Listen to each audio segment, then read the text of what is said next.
Good morning friends, তোমরা কেমন আছো? আশা করি ভালো আছো। আমিও ভালো আছি। আজকে আরেকটা নতুন এপিসোড নিয়ে তোমাদের কাছে চলে আসলাম সকাল সকাল। আজ আমি রান্নাঘরে চলে এসেছি। পুজোর দিকে যাইনি, রান্নাঘরে চা বসিয়ে দিয়েছি। প্রতিদিনের মতন চা করে নিচ্ছি।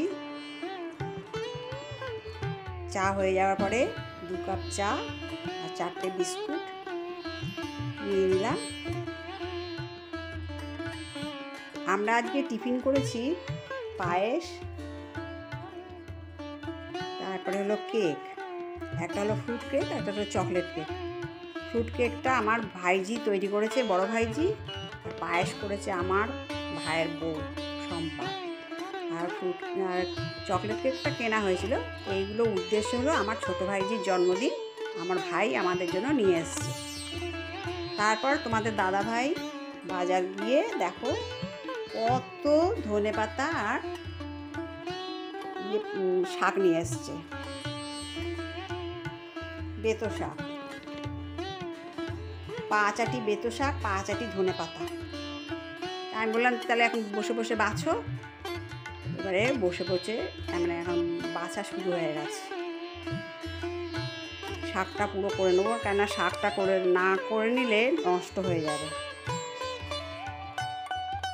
এই জন্য আমি আজকে শাকটা পুরোই করে নেব।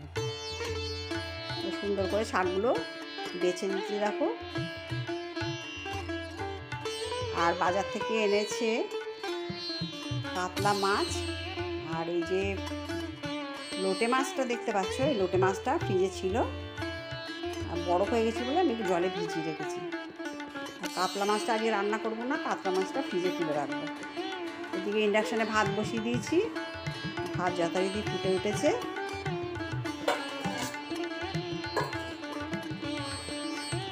আমার ভাত করার প্রসেসটা তো তোমরা জেনে গেছো এতদিনে।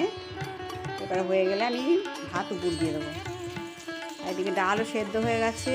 ডাল সেদ্ধ হয়ে যাওয়ার পরে আমি ডালে ফোড়নও দিয়ে দেবো। আমি বাটি করেই প্রতিদিন ডাল সেদ্ধ করি। একটা কড়াইয়ের মধ্যে তেল গরম করে তার মধ্যে চৌকো চৌকো করে আলু কেটে রেখেছি, ছোটো ছোটো করে।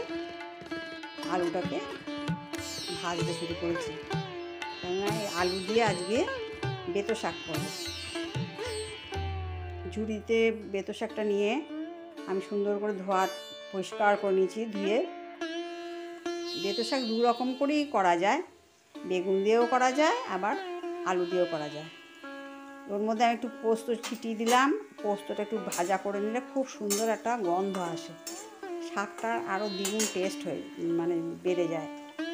পোস্তটা যখন ভাজা গন্ধ বেরিয়ে গেল, তারপরে আমি এর মধ্যে শাকটা ছেড়ে দেবো। আমার এখন ডাক্তারে বেগুন খেতে বারণ করেছে একটু অ্যালার্জির কারণে, তাই জন্য এখন আমি এর মধ্যে বেগুন দিচ্ছি না, শুধুমাত্র আলু দিয়ে আর গোটা পোস্ত ভেজে করছি শাকটা। এইভাবে তোমরা শাকটা করে খেয়েও একটু পোস্ত ছিটিয়ে দেবে, দেখবে খেতে ভীষণ ভালো লাগবে। এত সুন্দর একটা সেন্ট আসে, তাই দিয়ে ভাত খাওয়া হয়ে যায়। এবার আমি শাকগুলোকে সব সুন্দর করে ছেড়ে দিলাম। শীতকালে এই বেতো শাকটা খেতে ভীষণ ভালো লাগে। বেতো শাকটা কিন্তু অন্য সময় পাওয়া যায় না, এই শীতকালটাতেই পাওয়া যায়। কিছু কিছু শাক আছে শীতকালেই পাওয়া যায়, যেমন মেথি শাক, বেতো শাক, এইগুলো শীতকালেতেই ভালো পাওয়া যায়, তার পরবর্তীকালে আর পাওয়া যায় না।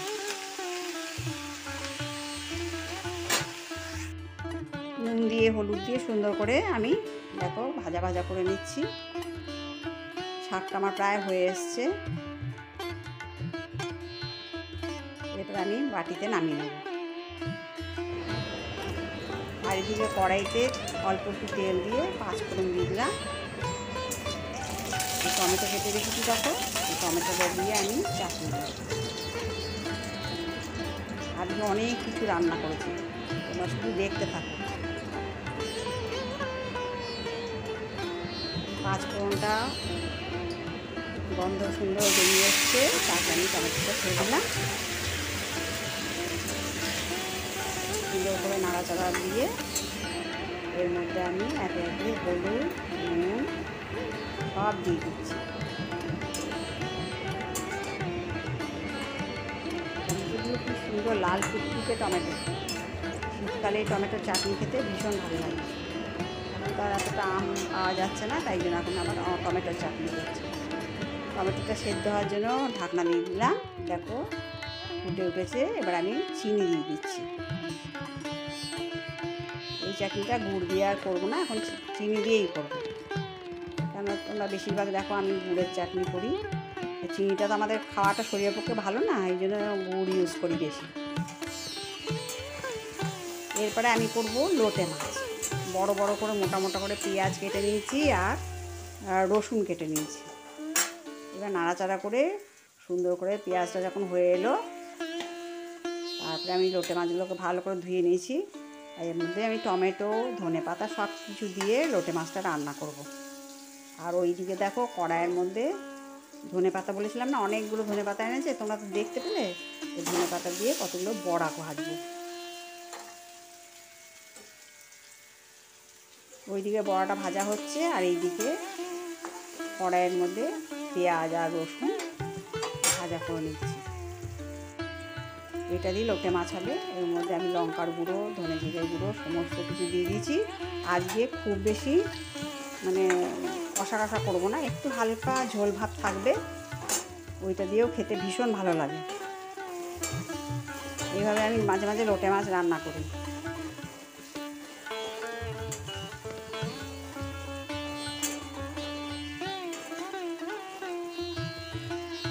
সবসময় লোটে মাছের ঝুড়ির মতন যে একদম শুকনো শুকনো হয় সেটাও যেমন করি, আবার এইভাবেও করি। আমি লোটে মাছ অনেক রকমভাবে করি। লোটে মাছের বড়া করি, তারপরে লোটে মাছের ওই কাঁটা বেছে, ভেতর থেকে যে কাঁটা একটাও কাঁটা থাকে না, সেই কাঁটাটা বেছে নিয়েও করি।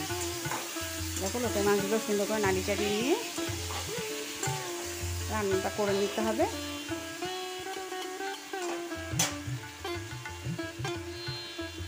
অনেকে আছে লোটে মাছ কাঁটা সমেত থাকলে খেতে ভালোবাসে। আমার ছেলে আবার লোটে মাছে কাঁটা থাকলে একটুও লোটে মাছ খায় না।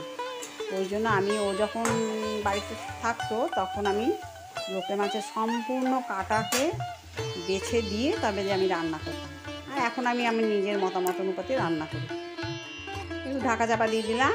দেখো রান্নাটা প্রায় হয়ে এসছে। এর মধ্যে একটু ধনেপাতা কেটে উপর দিয়ে ছড়িয়ে দিলাম।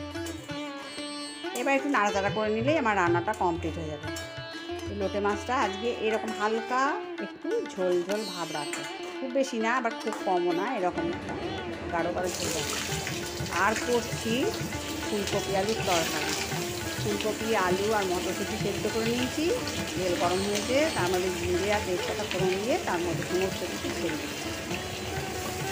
আজকে আমি রান্না করলাম তাহলে ভাত, ডাল, ধনেপাতার বড়া, আর বেতের শাক ভাজা, আলু দিয়ে পোস্ত দিয়ে চাটনি আর ফুলকপি আলুর তরকারি।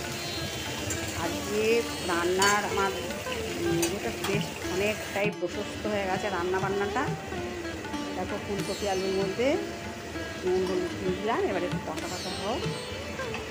আচ্ছা, আমার আজকে ভিডিওটা তোমাদের কেমন লাগছে জানিও। যদি ভালো লাগে লাইক, শেয়ার, কমেন্ট আর সাবস্ক্রাইব করে আমার চ্যানেলের পাশে থেকো। শিপ্রা মজুমদার ডেইলি ব্লগের পক্ষ থেকে আমি শিপ্রা মজুমদার বললাম। আশা করি তোমাদের এই ভিডিওটা ভালো লাগবে।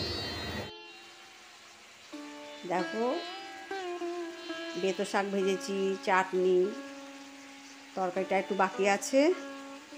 সুন্দর করে এবার নাড়াচাড়া করে রান্নাটা আমি কমপ্লিট করে নেব।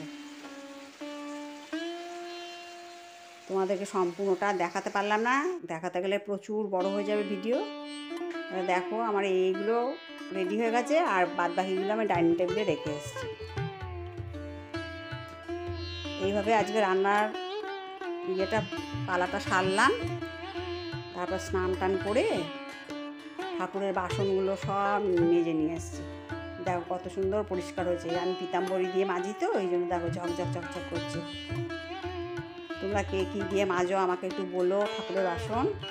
তারপরে পুজোটা দিয়ে নিলাম। আজকে বৃহস্পতিবার ছিল, পুজোটা সুন্দর করে দিয়ে নিলাম। তোমরা তো আমার ঠাকুর পুজোতে দেখো, আমি প্রত্যেকটা এপিসোডেই আমি ঠাকুর পুজো, ঠাকুর ঘরটা দেখাই, আমার ঠাকুর দেবতাদেরকে দেখাই। তাদেরকে ফুলমালা চন্দন দিয়ে সাজিয়ে আমি পুজো করে নিয়েছি। আমার প্রসাদ নামানো হয়ে গেছে।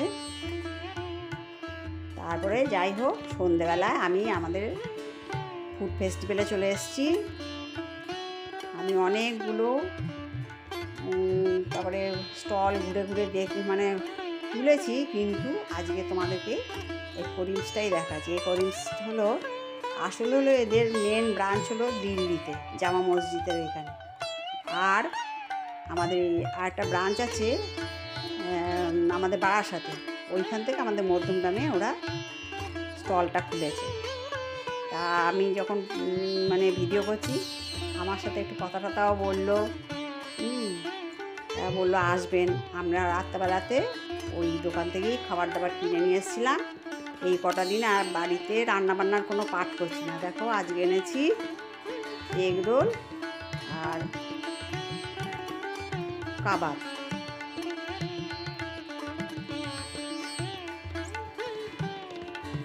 এই দিয়েই আমাদের আজকে রাতের খাবারটা হলো।